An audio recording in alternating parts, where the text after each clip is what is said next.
As ons gewoonlik diens begin, dan staan daar in die hoe die liturgie verloop, begin met die fotum. Nou die fotum is die gedeelte waarin 'n mens eintlik in verwondering gaan. En die sin en die betekenis van die fotum is om net weer 'n slag amper soos wat ons daai gedeelte lees waar die Here se stem met die bos uitkom, trek uit jou skoene want die grond waarop jy staan is heilige grond. So die fotum gaan oor hierdie goed dat ons besef dat ons in die teenwoordigheid is van God, van die Almagtige, van die Alhoë. Daarom het ek gedink, kom ons begin met hierdie lied, wat 'n mens stadig sing, die verskyn meditatief, so om te dink, kom ons dink daaraan, dink oor hierdie grootsheid, dat ons besef, ons is in hierdie God van wie ons eintlik saam met Paulus kan sê, ons ken ten dele, ons verstaan ten dele, ons sal eendag dalk die volle grootsheid verstaan. So kom ons sing hierdie diep denkend oor, wat is presies aan die gebeur, en in wie se teenwoordigheid, dat ons besef, hy is hier, en ons sit nou aan sy voete, dat ons hierdie prentjie met onsself reg kry.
Geliefdes, die Here ons groet, dan wil hy ons gedurig verseker van sy liefde en sy teenwoordigheid. Daarom kan ons mekaar sê genade vir julle en vrede van God ons Vader en van Jesus Christus ons Here. Kom ons sit net so in bid ons saam. Hemelse Vader, ons dankie dat ons so heerlik ons saam sing en as ons in ons gevoel en ons emosies meegevoer word, dan voel ons alreeds soveel nader aan U, iets van die teenwoordigheid wat ons nie aldag verstaan. Maar dankie dat dit werklik is, regtig is. U is hier in die groot liefde en genade. Ons luister is. En seën ons met begrip, wysheid en reg kies. Wil U deur die Gees besit neem van ons gedagtes en ons aandag, dat ons kan hoor. Wil U onsself in beweging. Hoor asseblief ons gebed. In Jesus naam. Amen.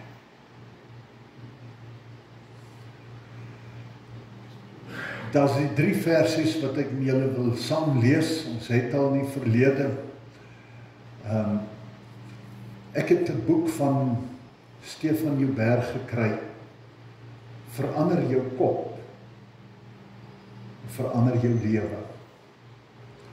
En dit was vir my ongelooflike ontdekking dat iemand hieroor geskryf het, want dis al so lank al wat hierdie teksverse hier in my kop loop. Toe ek op die grens was, jare terug, nog 'n jong man hier so vlak in 30, het ons kampe gedoen en ek het een keer vir die hele 6 weke dag goed, ons is so omtrent 4,5 weke in die kamp, elke dag se gebedsparade, het ek gaan soek na gedeeltes wat ek vir hulle die heeltyd gelees het, wat gegaan het oor denke en oor gedagtes, want hierdie ding het my nog altyd vasgegryp. Hierdie ding dat mense sê, ek is nou maar so, jy moet my maar so opgebruik. So amper, ek is so gemaak, so gelastaan.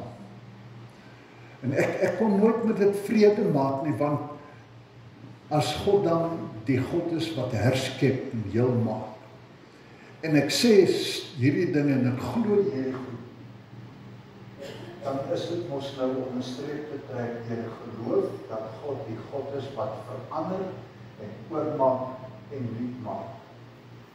En toe dit drie tekste lank met my saamgedra en nou na al die jare ontdek ek hierdie boek van Stefan Joubert, ongelooflike stuk werk. En ek wil vanmôre uit 'n stuk daaruit met julle gaan deel. Maar kom ons lees nou hierdie versies. Daar staan in Spreuke 4 vers 23. Wees veral versigtig wat in jou hart omgaan, want dit bepaal jou hele lewe. As hulle gepraat het van jou hart, het dit gegaan oor jou denke, oor jou wese, jou gedagtespatrone, oor wie jy is. So wees versigtig wat hier in jou kop aangaan, want dit bepaal jou hele lewe. En as hy vir die gemeente in Efese skryf, dan sê dieselfde boodskap basis wat Romeine 12 vers 2 gee. Kom ons lees hier Romeine 12 vers 2, hy sê, laat God julle verander deur julle denke te vernuwe. En vir die gemeente in Efese sê julle gees en gedagtes moet nuut word. En vir die gemeente in Filippi skryf hy net daai bekende vers waar hy sê alles wat lieflik, loflik is, prysenswaardig en 'n klomp mooi goed. Daarop moet julle julle gedagte rig. So maak julle koppe vol van die mooi goed, want dit wat in jou kop aangaan, bepaal jou hele lewe. Jy is wat jy dink. So jy moet versigtig moet wees wat in jou denke gebeur, want dit maak wie ek en jy is. Wees versigtig wat in jou kop aangaan. En daarom, die laaste ruk, toe ek en David nou huisbesoek gedoen het ek na hierdie goed gekyk en net na ons daar klaar is, toe kry ek hierdie boek en ek kan dit nie opgehou lees kry nie. Want die hele tyd glo ek en sê ek, my hele wêreld word bepaal deur wat tussen my oor aangaan.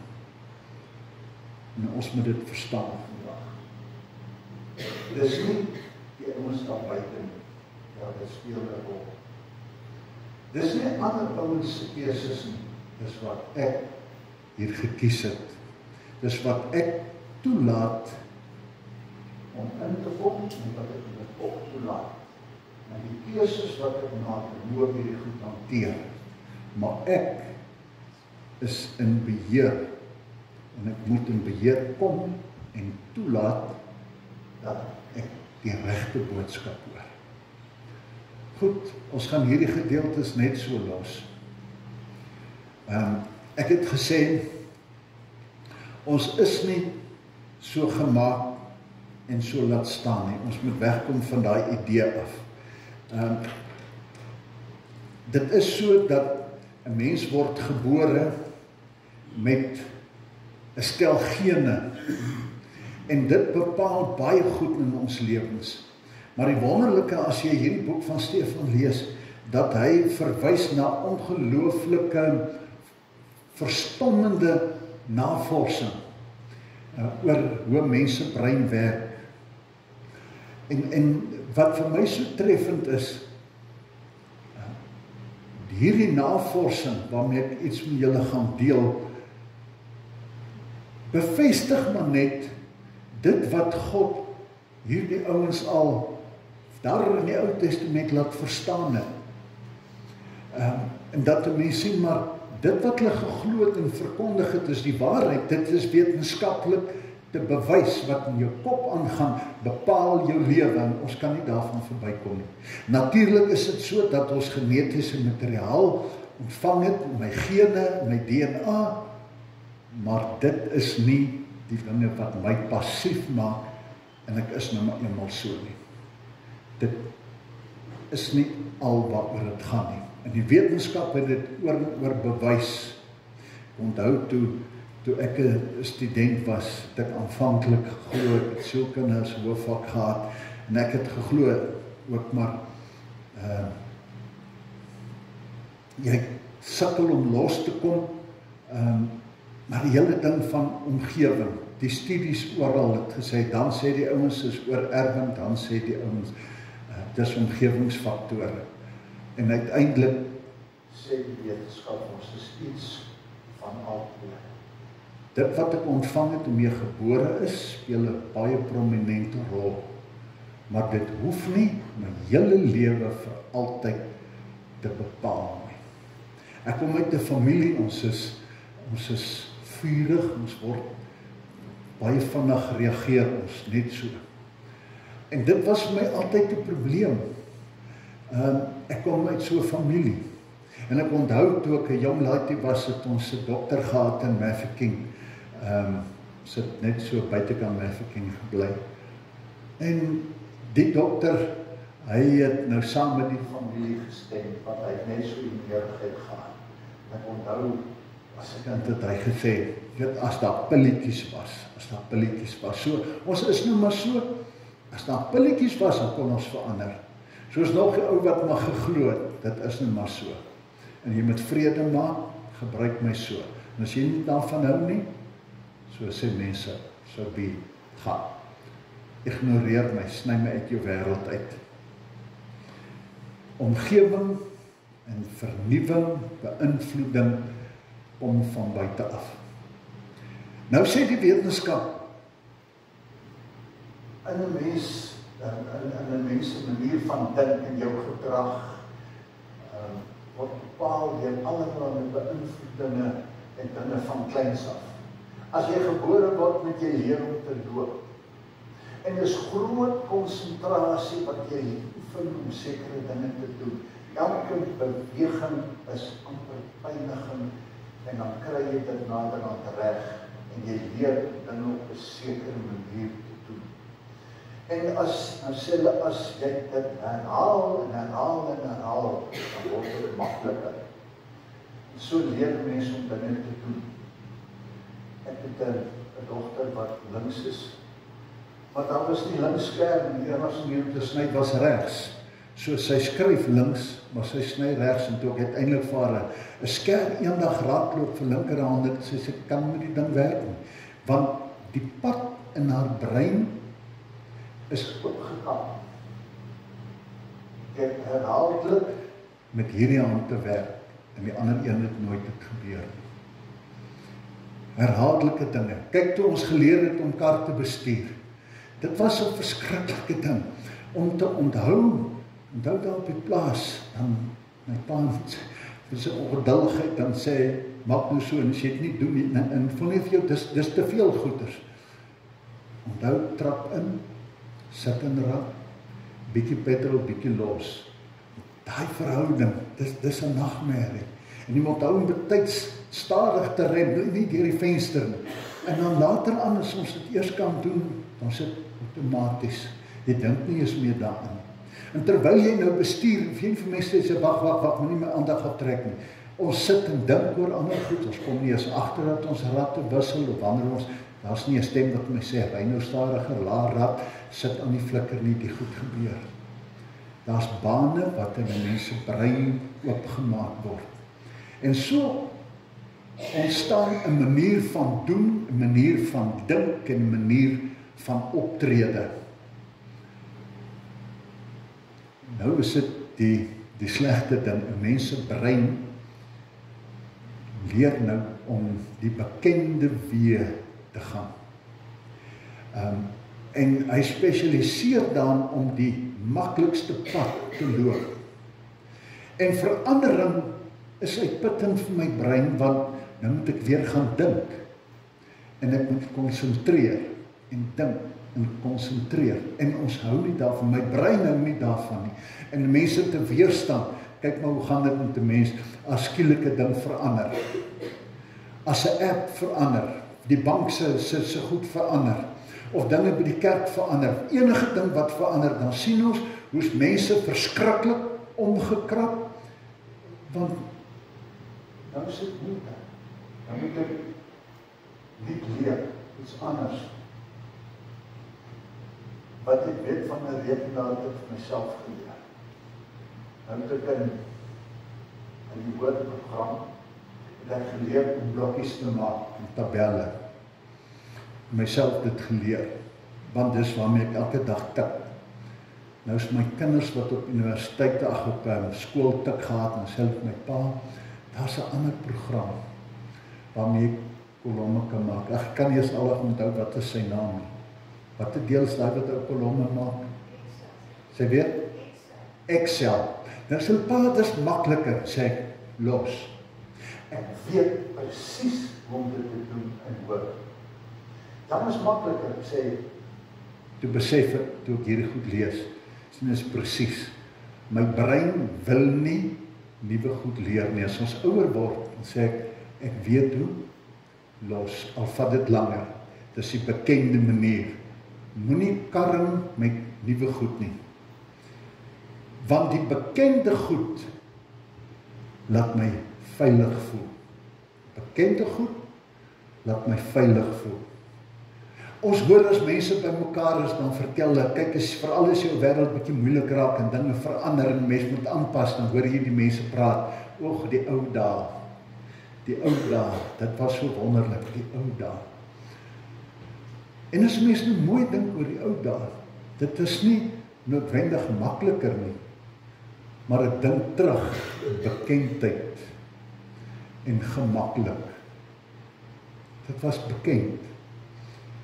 En as 'n mens nou mooi dink oor die ou mense wat sê, ons ouer mense, wat sê dit was makliker of die ou dae was beter, dan vergeet ons, ek het nie 'n selfoon gehad nie. Ek vergeet dat mense my nie kon in die hande kry nie. Ek vergeet dat ek nie elektrisiteit gehad het op die plaas nie, en dat ek die yster moes warm maak en mooi moes fik, en al die gesukkel om 'n ding gepres te kry en al die goed. Maar feit is, ons dink aan die goed wat vir ons bekend was, ons was dit gewoon. En hierdie selfde verhaal het ons, as ons dink aan Moses, toe hy die 12 verspieders in die beloofde land instuur en sê, gaan kyk hoe lyk dit, want ons moet nou hier in. 12. 10 van hulle kom terug, donker en sê, dit is nag, ons kan dit nie doen nie. Ons kan nie. Hierdie ouens sit versterkte stede, daar's mure om. Daar's reuse in hierdie plek. Hierdie ouens het 'n oorlogsmag. Hierdie is nie goed. En daar selfs van hierdie ouens wat sê, kom ons moet liewerste terug aan Egipte toe. So liewerste terug aan Egipte. Net 2 ouens, Josua en Caleb sê, nee, kom ons gaan. Ons vertrou op God. God het ons gesê. Ons sien die onbekende sê, ons gaan liewerste terug na die bekende swaar kry in Egipte. Want ten minste weet ons, is maklik om die bekend te hanteer, al is dit nie beter nie.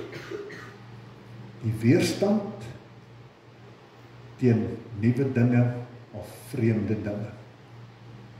En ek sê hierdie goed omdat dit gaan oor die verandering in ons lewe, wanneer ons moet afleer slegte gewoontes, wanneer ons moet leer om die Here te vertrou, wanneer ons moet groei as gelowige mense, is dit belangrik dat ons hierdie goed sien, want dis hoe ons in mekaar gesit is. Wat laat my tog die onbekende aandurf? Miskien moet ek net dat Stefan sê dat terwyl hulle met mense nou onderhoude gevoer het, navorsing gedoen het, toe sê hulle dat 46% van mense wat Sondag kerk toe gaan, sê, my erediensbywoning verander niks in my lewe. Hoor julle dit? Met ander woorde, ons sal omtrent kon sê, die helfte van julle gaan elke Sondag kerk toe. En jy hoor dit klomp goed, maar dit verander niks aan jou manier van lewe nie. Dit troos dalk. Dit gee vir jou krag om aan te hou. Dit laat jou maar vasbyt. Herinner jou, daar's iemand, hou net elke dag kop. Maar dit verander nie mense se lewens nie. Want hulle sê egte ervaring in die erediens, die egte ervaring van God se teenwoordigheid, voel hulle nie. Want wanneer 'n mens se kop geraak word en nie jou emosie nie, dan bring dit nie verandering. Hulle praat van die aha moment. As iets vir jou sê, wow. En nou sê hulle, wat is die rede daarvoor? Die geleerdes reken dis omdat ons in ons kerk en ons eredienste hierdie ingewikkelde preke het wat 'n vers en 'n stuk ding en 'n stuk dogma, 'n stuk leerstuk verduidelik word. Lang storie oor hoekom doop ons klein en nie groot nie. Ons haal teksies uit verse, begrippe, fragmente van die Bybel in plaas van dat ons 'n prentjie kry van God se verhaal. Haal ons stukkies uit wat nie my emosie raak nie, wat nie my menswees raak nie. En dit sluit in by hierdie ding wat ek al so baie gesê het, ek hou nie van dagboeke nie, ek hou niks van dagboeke nie. Ek hou ook nie baie van kort oordenking wat net oor 'n teks gaan nie. Daarom probeer ek die psalms wat ek uitstuur om te kyk watter boodskap kry mens. Wat is die boodskap? Hy sê mense, en hulle sê mense moet leer om die Bybel te lees, 'n Bybelboek vat en lees hom deur. Kry die verhaal van wat hier staan, kry die prentjie van God met mense. Nie net maak hom oop, soek en dan lees ons 'n paar versies of hierdie daaglikse woord, hierdie teksies wat mense uithaal, wat nie vir jou die prentjie gee van God se interaksie van mense nie. Ons lees nie die Bybel sodat ons God sien, God en mense, dat ons sien en hoor en verstaan God en mens, hoe dat met hulle werk nie. As ons God se verhaal van genade sien, van begin tot einde, hoe dinge gebeur, sê maar ons boodskap is koud en klinies, sonder emosie, sonder meelewe. Dis hoekom jy soms sal kom by mense by waar daar Pinksterkerk is en waar mense groot lawaai maak en emosie opjaag. Ek was nou die dag by 'n bidtuur met die burgemeester, het so 'n bidtuur gereël. Sy's lid van die Methodiste Kerk. Toe hoor ek nou van hierdie goed en ek probeer uitkom by die kerkleiers om te kyk of kan ons 'n verskil maak, mekaar se hande vat om in die dorp as gelowiges 'n verskil te maak. Nou gaan ek so intoe. Nou land ek dis nou so 2 weke terug daar in die sportsentrum. Ek is die enigste wit gesiggie daar. Nou begin hierdie ons. Nou is dit nou na verwelkoming alles, is dit nou gebed, 10 minute stasiekies wat verskillende inskry om te bid vir die geweld,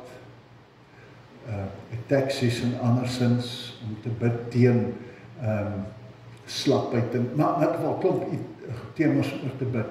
En daai ou wat begin oor geweld, nou begin hy daar. Hy begin opwerk. En dan begin hulle so dans, hulle staan ons so, lyk of hulle so wil opstyg en dan gil dit daar oor 'n mikrofoon. Ons bind hierdie goed, en hierdie mense gaan tekeer en die vrouens begin sing en as sy so eind weg het, dan sing hulle 'n lied. Dis 'n emosionele ding, dis iets ongeloofliks. Maar daar is nêrens gebed wat sê, Here, ons word baie stil hier voor U en ons wil onsself verootmoedig voor U. Vir U kom bely dat ons gewelddadige mense is wat nie vir U toelaat om met liefde vir ons te oorweldig en respek te hê vir mekaar. Dis net hierdie opjaag. En verstaan mooi, ek hou nie daarvan dat mense preek teen ander mense in ander kerke nie. Maar ek sien een keer 'n preek wat iemand 'n stuk wys, hierdie ou wat so die mense so opwerk. Op 'n punt staan hier in die kantlyn. Jaag die volume op, argument nie so sterk nie. So as jou punt nie so sterk is nie, en as jy nie 'n goeie boodskap het nie, dan gal jy net en jy jaag die mense se emosies op, en die mense stroom agter die emosies aan, want ons is emosionele mense, en mense hardloop na die plekke toe waar emosies opgejaag word. Al besef hulle nie aldag dat daar nie altyd diepte is nie, maar nie veel gebeur nie. Maar mense is emosionele wesens en sê iets het gebeur. Wat het gebeur? Emosionele dinge. Stefan sê dan is hierdie ander probleem van spookbeelde wat nou sy kop is. Weet of julle kan onthou toe ons nog videomasjiene gehad het. As jy nou 'n video gehad het wat jy gereeld goed opgeneem en hierdie video raak na het gedaan, dan neem jy dit dan op en dan hy nou oud geraak, dan sien jy spookbeelde iets van die ander een begin so terugkom. Hy sê hierdie spookbeelde, twee goed wat gelyk begin met mekaar vervleg raak. Nou sê hy, emosioneel en geestelik sit ons met spookbeelde in ons koppe. En ons sit met hierdie spookbeelde omdat ons nie die Bybel behoorlik lees, genoeg lees, reg lees nie. Dan vertel hy 'n voorbeeld van 'n vrou wat hy jare gelede mee gepraat het. Hierdie vrou het met hom kom praat, en sy het swaar gekry, het vir haar gevoel, God straf haar vir dinge wat sy jare gelede verkeerd gedoen het. En elke keer as dinge in haar lewe verkeerd loop, dan connect sy dit met daai sonde. En sy voel sy verdien dit, want sy het die Here al soveel keer teleurgestel. Toe hy vir haar vra, glo jy in God, en glo jy dat God nog kwaad is vir jou? Toe sê sy ja. Want kyk wat doen hy. Hy hou nie van my nie, ek het hom teleurgestel en ek verdien hierdie slegte goed. So dis die een prentjie. Toe vra hy vir haar die volgende vraag, glo jy dat God die God van liefde is? Wat glo jy van Jesus? Glo jy dat hy vir jou sonde gesterf het? So sê natuurlik, ek glo dat Jesus vir my sonde gesterf en dat hy die redder is. Dan sê hy, sien wat gebeur hier. Sy sit met twee opponerende stories, botsende stories in haar kop. Aan die een kant glo sy dat Jesus die verlosser is, maar aan die ander kant vrees sy God se straf. En sy glo God straf haar. Dis hierdie twee goed wat meng, spookbeelde. Aan die een kant, God is die God van liefde wat deur Jesus Christus verlossing bring, maar God is die God wat straf. Beteken sê, die verkeerde storie moet uit my kop uitgevee word. Die verkeerde, hierdie prentjie wat in my kop vasgelees. Die nuwe storie dat God die God is wat hoor, die verhaal van God se redding moet in haar kop die oorheersende verhaal word. Toe vra hy vir haar die derde vraag, verstaan jy dat hierdie twee verhale nie kan saamloop nie? Jy kan nie glo jou sonde is vergewe, Maar terselfdertyd dat God 'n swart boekie het met die lysies van jou sonde en wat hy soms oopmaak om jou terug te kry. En dan wonder ek hoeveel van ons loop met hierdie ding. Ek glo dat Jesus Christus die Here is, die Verlosser, maar ek loop met hierdie vrees of hierdie onsekerheid en hierdie ding. Die Here hou nie altyd van my nie, want ek het hom baie teleurgestel. En ek dink ek verdien die slegte goed wat oor my pad kom. Toe sê hy, verstaan jy, hierdie twee verhale kan nie saamloop. Hy is nie die Verlosser en die een wat loop en straf nie. Dit is mos opponerende idees. Toe sê sy nou vir hom, jy's reg. Nou baie mense dink ook so. En sy's reg, baie mense dink so. Toe sê sy, ja, weet jy, my dominee het nou die dag gesê, die Here ons dop. Sy sê, ja, baie van die dominees vertel ook hierdie verhaal. Toe sê hy vir haar, jy is hier by my omdat jy God se nuwe wêreld wil sien en ervaar. Jy het die behoefte om vry te wees. Jy moet insien dat daar nie 'n verskoning of 'n grond is vir hierdie negatiewe gedagtes van God nie. En toe sy uiteindelik hierdie dinge kan raak sien, toe is sy oop om te verander. As ek glo dat God die Verlosser is en dat Jesus die Redder is, dan moet ek dit aanvaar en die negatiewe storie moet uit my kop uitkom. En deel van hierdie proses van verandering het hy vir haar gesê, gaan lees Markus en Johannes oor en oor en oor van die eerste hoofstuk tot aan die einde en dink daaroor. Sien van die evangelies, Matteus, Markus en Lukas is baie dieselfde.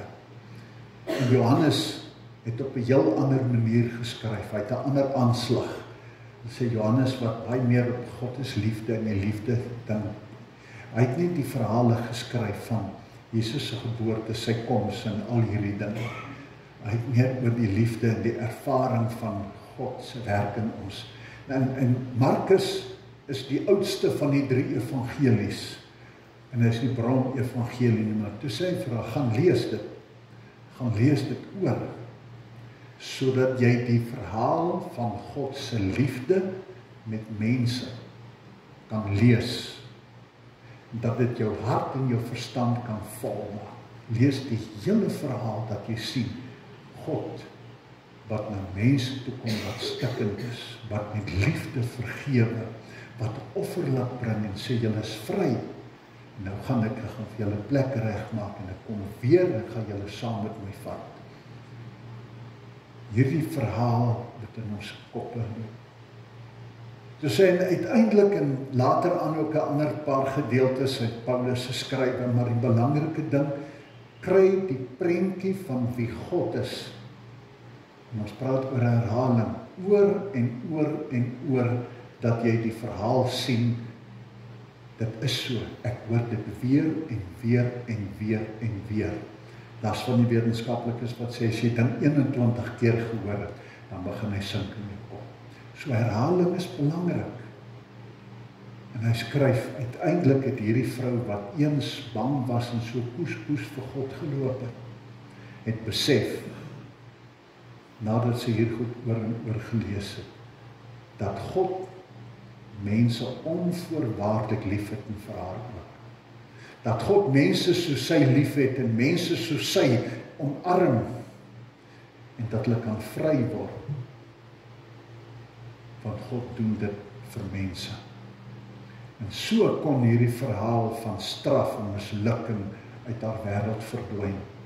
Haar brein het 'n nuwe pad begin. Daardie aanvanklike ding wat ergens ontstaan het, gehoor het, jy's 'n sondaar, God straf jou, God hou nie van sonde nie, wat moes vervang word met 'n nuwe baan wat sy moes maak, oor en oor lees, God is liefde, God is liefde. tot dit lees, toe dink ek weer aan 'n ou wat vir iemand die raad gegee het, wat so slegte selfbeeld gehad het, en gesê, elke môre moet jy voor die spieël gaan staan en vir jouself glimlag, en vir jou sê, hallo mooi ding, jy is baie spesiaal. Sê dit vir jouself en begin dit glo. Die positief wat met inslag vind. So kon sy God ervaar as haar hemelse Vader ook. Nie net hierdie Bybelse figure nie, maar hy is die een wat haar lief het. Ek sê oor herhaling, wanneer ons oor en oor die goeie nuus hoor, die goeie verhale, dan begin ons identifiseer met hierdie goed. Deur Jesus het verhale vertel, sodat mense uit hierdie verhale hulle self kon sien en beleef. Hy vertel die verhaal van die verlore seun, sodat ons kan ervaar, ek kan identifiseer dat ek ook iemand soos hy is, wat ook dwaal, en wat myself kan vind by die varke en die grootste gemors, maar dat God die God is wat vergewe as ek terugkom. Hy loop nie met 'n boekie wat onthou nie. Hy het nie vir daai seun toe hy teruggekom het gesê, ek sal 'n paar goed met uitsorteer, jy sal jouself eers moet bewys nie. Met hierdie verhaal oor en oor en oor.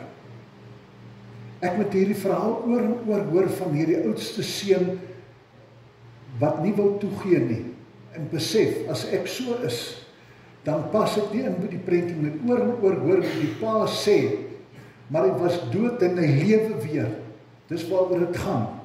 Hy was verlore, maar hy's gered. Dis 'n nuwe verhaal. Die ou is verby. Hierdie verhale moet ons hoor. Ons omstandighede en ons ervarings moenie bepaal wie ons is nie. Want dis nie wie ek is nie. Ek moenie toelaat dat omstandighede my laat voel en laat dink dat dit negatief is nie. Jesus se liefde en genade, moet ek besef, dit is wat bepaal. Soos mense nou dink, dikwels as dinge moet opgradeer, ja, dit vat moeite. Programme wat moet opgradeer. Nou sê hy, ons moet hierdie goed oor en oor hoor en dink, sodat my brein na die Bybel toe opgradeer. Dit vra dat ons die Bybel lees en lees en lees en daaroor gaan dink. Dat ek deel word van die storie van Josef. Ek moet dit lees. Ek moet deel word van die storie van Paulus, deel van Petrus, deel van Johannes. Hierdie verhale lees. Die Here Jesus het geleer, dan sê hy het vir hulle in gelykenisse geleer, hy het die verhale vertel. Die koninkryk van God is soos die liefde van God, die brandplek van die kerk. As mense verlore is, dan vertel hy van die verlore seun, hy vertel van die verlore penning, vertel al hierdie verhale om te sê, maar God gaan soek. En dit is belangrik dat hulle moet terugkom. Daai vrou die huis skoongemaak totdat sy die penning gekry het. Die skaap wat weggedwaal het, hy het al die ander gelos en gaan soek totdat hy teruggekom het. Want dit is vir God belangrik dat jy is waar jy moet wees, dat jy versorg moet wees. Die verhale wat ons moet praat, ons moet hierdie goed hoor en dit moet die nuwe pad in my brein kom vaslê. Daar moet ek dit oor en oor en oor hoor. Hierdie prentjie moet ons koppe kom. Oordink dit. Psalm 1 begin sê, dit gaan goed met die mens wat in die woord van die Here sy vreugde vind en 'n dag en nag oordink. Dis in my kop, dag en nag. Josua, hoofstuk 1, sê God vir Josua, die opdragte en die gebooie wat ek vir Moses gegee het, dit moet in jou hart lewe. Jy moet dit oordink. Jy goed in jou kop kom. Op 'n stadium is die opdrag aan een van die konings, jy moet die wetboek van God in 'n boekie skryf en jy moet dit aan jou lyf dra, dat jy dit gedurig kan lees, wat vir jou herinner, wat is dit wat God vir jou wil sê, sodat daar nuwe paaie in my brein geskep kan word. Die nuwe pad, God is die God van liefde. God is die God van genade. Daar is 'n pad terug, daar is 'n pad van verandering. Onthou, het ons geleer het om te bestuur, toe word dit maklik. Moeilike dinge word maklik, oor en oor. So wil die Here hê dat ons sy woord moet lees, die werklikhede en die genade hoor, totdat dit is hoe ons begin dink. Dat ons nie meer hoef te wonder oor hierdie goed, gedurig herinnerd moet word, doen die goeie dinge, dis die beter dinge nie. Maar hoe meer ons hierdie goed lees, word dit in ons brein, ons verstand vasgelê, sodat ons uiteindelik verander word na God se beeld, dat God ons vernuwe deur die goeie gedagtes wat oorneem. Hoe meer ek lees, hoe meer raak ek bekend met die Here. Dis die wonderlike ding. Hy skryf daar ergens, hy sê, besef jy dat die Bybel die enigste boek is waar die skrywer teenwoordig is. En as daar 'n storie geskryf, die skrywer vertel vir jou, jy leef hier saam met die held en al hierdie goed. Maar as jy die Bybel lees, dan is die skrywer die heeltyd teenwoordig, en hoe meer ek hom lees, hoe meer raak ek bekend met hom beleef ek hom, sien ek hom, en dan word dit my lewe met hom. So ek hoop al hierdie goed help vir ons om te verstaan. God lê ons moet verander. Jy is wat jy dink. Verander jou kop, dan verander jou lewe. En jou kop verander deurdat jy herhalend met moeite die regte boodskap hoor. En die regte boodskap kom wanneer ek lees en sien hoe God werk met mense soos ek. Mag ons die verandering in ons lewe kry, die nuutheid en die kragtigheid, wanneer ons 'n slag die Bybel van die woord van die Here vat en sê, praat met my. Dit kan gebeur. Tussen my en jou hande, ons het die keuse om te maak. Hy bied dit vir ons, so dit gaan goed. As jy in die woord van die Here my ontdek en jou vreugde vind. Amen. Hemelse Vader, baie dankie vir die groot liefde waarmee U met ons bly werk, met ons praat.